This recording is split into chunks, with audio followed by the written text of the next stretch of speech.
رسول اللہ صلی اللہ علیہ وسلم نے فرمایا، دعا عبادت کا مغز ہے۔ اللہ تعالیٰ نے انسان کو عبادت کے لیے پیدا فرمایا ہے۔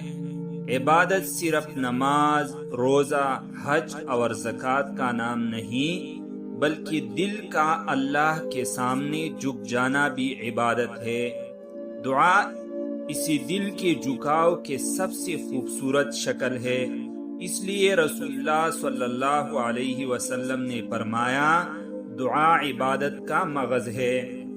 جس طرح مغز کسی چیز کا اصل اور قیمتی حصہ ہوتا ہے، اس طرح دعا بھی عبادت کی اصل روح ہے۔ جب بندہ اپنے رب سے مانگتا ہے تو وہ دراصل اس کی ربوبیت کو تسلیم کرتا ہے۔ وہ اپنی عاجزی، کمزوری اور اللہ کی قدرت کو مان رہا ہوتا ہے۔ دعا سے انسان کا تعلق اپنے رب سے مضبوط ہوتا ہے۔ دعا بندے کو احساس دلاتی ہے کہ وہ اکیلا نہیں، اس کا رب ہمیشہ سننے والا اور مہربان ہے۔ اسلام میں دعا کو بہت اہم مقام حاصل ہے۔ قرآن کریم میں اللہ تعالیٰ نے فرمایا، ادعونی استجب لکم، سورہ غافر۔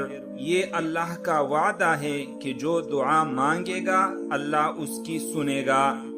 کبھی دعا فوراً قبول ہوتی ہے، کبھی بعد میں، اور کبھی اس کے بدلے کوئی نقصان ٹال دیا جاتا ہے۔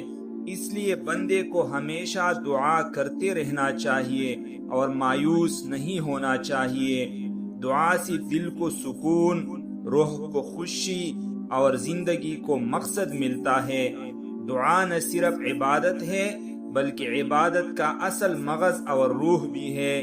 یہ اللہ سے قرب کا ذریعہ ہے اور بندی کی عاجزی کا اظہار ہے۔